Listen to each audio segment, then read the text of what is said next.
오늘은 이순열 전도사님이 농장 갔다 온, 혼자서 농장 갔다 온 날이고, 네, 네. 오늘은 유대령으로 시반월 12일이라고 해서요. 우리 지난 주일날 성령 강림절 예배 드렸죠. 그리고 오순절에 대한 이야기를 나누는데, 오순절 이후 약 5일에서 6일 정도가 지나서 오순절 제물을 마무리하는 날이라고 합니다. 유대 전통에서는 시반월 12일은 오순절 절기제물을 이렇게 다 모아서 정리하는, 완성하는, 보완하는 기간이라고 합니다. 오늘이 이제 마무리하는 단계인데, 우리가 성령 강림절이 지났죠. 우리가 성령을 받았어요. 받은 뒤에 교회는 이제 무엇으로 살아야 될까요?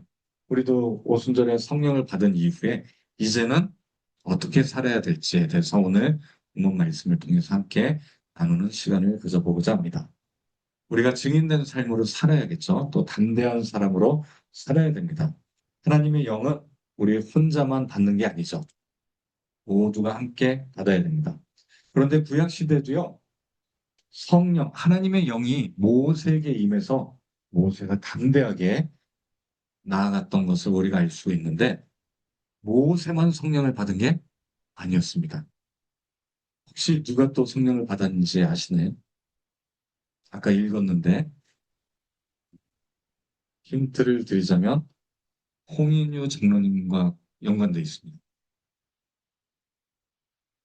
자, 뒤에 이제 나오니까 한번 살펴보도록 하겠습니다.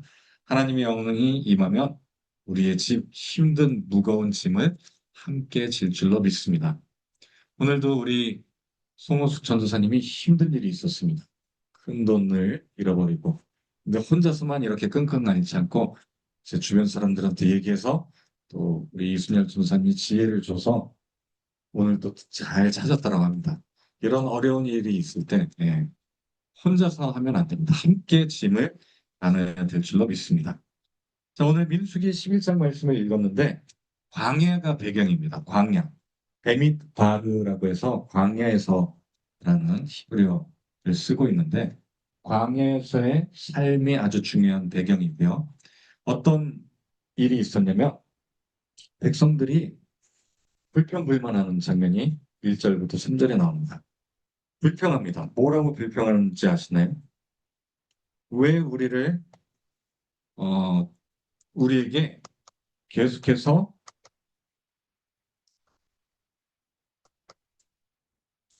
만나만 주냐? 우리도 무엇을 달라? 만나만 주지 말고 무엇을 달라? 고기도 좀 줘라. 이집트에 있을 때 종으로 돼 있을 때는 그래도 고기도 배불리 먹었다. 우리도 고기가 먹고 싶다. 하면서 백성들이 완악한 마음으로 하나님께 불평불만하는 그런 원망하는 장면이 나옵니다.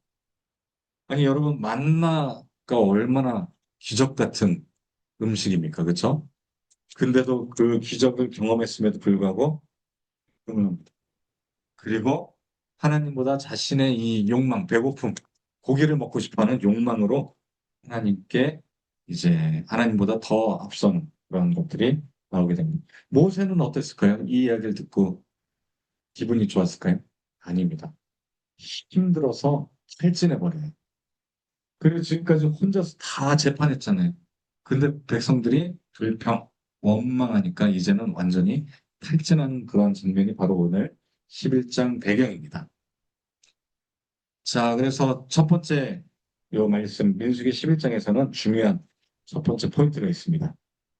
불평, 우리가 불평, 불만 있잖아요. 불평은 은혜를 까먹을 때. 여러분 얼마나 이스라엘이 은혜가 있었네요. 홍해를 건넜잖아요. 건넜는데 출애굽해서 홍해를 건넜는데 애굽 군대가 쫓아왔잖아요. 죽을 고비가 있었지만 홍해를 건넌 것은 끝난 게 아니라 물로 다 바닷물로 다 몰살시켰어요. 그리고 또 어떻습니까? 광야 생활하면서 마실 물이 없을 때 하나님이 반석에서 물이 나오게 하고 물이 또 쓴물이 있을 때는 또 어떻게 했나요? 단물로 바꿔주시고 배고파서 굶주릴 때 또 어떻게 했어요? 만나로 이렇게 주셨잖아요. 만나. 근데 불평했어요. 왜 맨날 우리 만나만 주냐? 근데 여러분 만나가요. 정말 기적적인 초과학적인 은혜입니다. 만나란 뜻이 무슨 뜻일까요? 만나. 이제 이미지로 제가 그 AI한테 만들어 달라고 했더니 이렇게 그렸거든요. 예, 성경에 보니까 가시 같고 진주 같은 모양인데 꿀같이 달고 과자처럼 이걸 이제 빻아서 밀가루처럼 만들어서 과자로 만들었다고 돼 있습니다. 예, 이게 이제 그 지면에 쌓였다라고 돼 있어요. 아침에 딱 가보면 쌓여있다. 만나란 뜻은 출애굽기 16장 15절에 나오는데 만나, 맛있는 것 이게 아니라요. 만나의 뜻이 뭐냐면은 이게 뭐지? 이게 뜻입니다. 만나의 뜻이 이게 뭐지? 예. 백성들이 아침에 딱 나와보니까 뭔가 수북히 쌓여있어서 아 이게 도대체 뭐지 했는데 먹어보니까 맛있어요. 주일날은 대신 어떻게 먹을까요? 안식일 안식일 전날에는 두 배로 금요일에 두 배로 나왔죠. 이게 신학자들도 그렇고 과학자들도 도대체 이게 뭘까? 아 이게 뭘까? 고민해서 비슷한 게 뭐가 있을까 찾아봤더니 사막의 식물이 분비물이 나올 때가 있다고 합니다. 곤충들이 이건 먹고 나오는 우리 벌도 꿀꿀이 실은 벌이 먹고 내뱉는 배설물이잖아요. 그게 소화가 잘 돼서 우리가 천연 꿀이 실은 벌들의 배설물입니다. 이런 것처럼 이 곤충들의 배설물일 수도 있다라고 이렇게 보기도 하는데 정확히는 무엇인지 모르겠어요. 네, 하나님의 섭리죠. 이거는 분명히 하나님이 자연을 이용해서 주신 것인데 아마도 이런 단맛이 나는 결정체일 것이다. 네, 매일 공급되고 안식일은 또 전날에 두 배. 아, 이거는 어떻게 과학으로 설명이 안 돼. 딱딱 맞춰서 안식일 전날에는 두 배씩 이거는 곤충들한테 만들려고 할 수도 없는 거잖아요. 세 배 쌓아둔 사람은 다 썩어버려요. 예.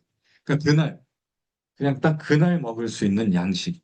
우리 주기도문에도 뭐라고 하나요? 일용할 양식. 하루만 쓸 수 있는 양식 주셔서 감사합니다. 만나는 정말 하나님의 섭리와 공급을 보여줍니다. 정말 초과학적인 현상이죠. 그런데 이들이 만나에 만족하지 못해요. 참욕이 생깁니다. 그 만나 외에는 아무것도 보이는 게 없었다라고 합니다. 은혜가 있는데도 은혜를 잊어버리는 게 바로 탐욕이죠. 불평입니다. 영혼을 병들게 하지만 하나님은 그럼에도 불구하고 계속해서 일용할 양식을 광야 생활 끝날 때까지 줬어요. 그런데 이들이 무엇을 원했냐면 고기를 원했습니다. 고기는 실은 탐욕이죠. 예. 먹을 게 풍부해요. 충분해요. 근데 고기를 바란다는 것은 이것은 욕심입니다. 욕심. 근데 하나님은 어, 그들에게 무엇을 주셨나요? 진짜 고기를 주셨잖아요. 그렇죠. 메추라기를 보내왔습니다. 민수기 11장 31절을 보니까 바람이 여호와에게서 나와 바다에서부터 메추라기를 다 몰아서 이스라엘 광야 가운데 진영 가운데 떨어뜨렸더라라고 이야기하고 있습니다. 예. 그래서 그들이 이야 고기다 이게 얼마나 먹는 거냐 먹다가 어떻게 됐을까요? 심판합니다. 하나님이 그 고기가 이빨에서 끼인 게 빠지기도 전에 다 심판했다고 돼 있어요. 거기에서 많은 사람들이 죽었다라고 돼 있습니다. 심판했다. 그래서 거기 땅을 기브롯 핫다라고 해서 탐욕의 무덤이라는 뜻을 가진 기브롯 핫다라는 단어로 그 장소의 이름을 썼다고 합니다. 탐욕의 무덤이다. 고기를 요구한 건 우리의 욕심, 탐욕이다. 근데 하나님이 그에 응답하셨지만 하나님이 원하는 것은 그 광야 생활하는 중에는 만나만 먹기를 원했다. 일용할 양식, 내가 주는 것 이것만 먹고 버티며 훈련이 끝나면 가나안 땅에서 풍부한 고기도 배불리 먹었잖아요. 가나안 땅에서. 하나님이 훈련하시는 것이라는 것을 우리가 기억하게 됩니다. 마지막으로 하나님이 영이 임하면 함께 짐을 지는 공동체가 된다입니다.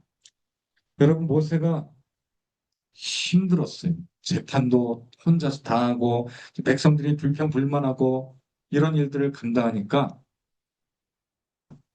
한심했어요. 아니 백성들이 얼마나 많아요. 남자만 60만 명이었잖아요. 재판을 혼자 다 하고 있으니까 하나님이 어떻게 했을까요? 누구를 보내줬나요? 이 사람들을 보내줍니다. 몇 명? 70인의 장로를 세우게 합니다. 여러분, 모세가 탈진했다는 것은 심리적으로 또 과학적으로 보면 번아웃 됐다. 그게 뭐냐면은 완전히 모든 걸 다 소모했다라는 뜻입니다. 소모했다. 이럴 때는요, 쉬어야 돼요. 번아웃 됐을 때는. 하나님이 쉬게 도움을 주셨죠. 누구를 통해서? 70인의 장로를 세워주십니다. 그리고 짐을 나눴어요. 그리고 그들에게도 모세에게 임했던 무엇을 주시나요? 동일한 영을 주셨습니다. 내게 임한 영을 그들에게도 임하게 하리니. 여러분, 모세가 했던 일들은요, 하나님의 영이 없으면요, 할 수가 없어요. 하나님의 사역은요, 성령이 일하시지 않으면 이건 지쳐서 쓰러집니다. 혼자서 하다 보니까 하나님이 지혜를 주셔서 장로 70일을 세웠는데 그들도 동일한 영, 성령을 받게 하십니다. 그리고 짐을 나눴어요. 하나님의 영이 임하면 짐을 함께 나누게 될 줄 믿습니다. 우리 소명교회도 어려운 일이 있습니까? 성령을 구하고 함께 짐을 나누시기를 예수님의 이름으로 축원드립니다. 이게 오순절에도 이루어졌잖아요. 성령을 함께 받았습니다. 120문도가 함께 받고 성령이 임했더니 방언이 터져나오고 베드로가 수천 명에게 복음을 증거하고 예수님을 믿게 했잖아요. 이런 일들이 우리에게도 임하게 될 줄 믿습니다. 우리 결론을 내립니다. 불평의 광야에 있었지만 이제는 하나님이 영이 함께 임하니까 성령의 공동체로 바뀌게 된 줄 믿습니다. 불평을 우리는 내려놔야 됩니다. 일용할 양식을 하나님께 간구해야 됩니다. 그리고 하나님이 나를 세워주신다는 것을 기억하고 욕심을 버리시기를 예수님의 이름으로 축원드립니다. 또 어려운 일이 있다면 함께 짐을 지고 성령이 함께 임함으로 하나님의 영이 함께 임함으로 함께 짐을 지고 나아가는 우리 수명교회 식구 여러분 되시기를 예수님의 이름으로 축원드립니다. 우리 시간 말씀 생각하면서 기도하는 시간 갖도록 하겠습니다. 하나님 불평을 내려놓고 탐욕을 버리고 함께 성령이 임하는 공동체가 되게 달라고 우리에게 어려운 일이 있으니까 함께 기도로 중보로 나아가는 우리 모두가 되게 달라고 또 특별히 우리 양정희 집사님 몸이 회복할 수 있게 달라고 또 일하고 있는 서영순 권사님 또 우리 김보경 권사님 강혜수 권사님 많은 분들 건강 지켜달라고 또 피곤치 않고 곤비치 않게 해달라고 또 우리 박정훈 형제에게도 동일한 지혜가 하나님의 영이 임해서 지혜롭게 잘 공부할 수 있도록 또 피곤치 않게 해달라고 우리 주여 선창하고 기도합니다. 주여, 주여, 주여, 사랑의 하나님 감사합니다.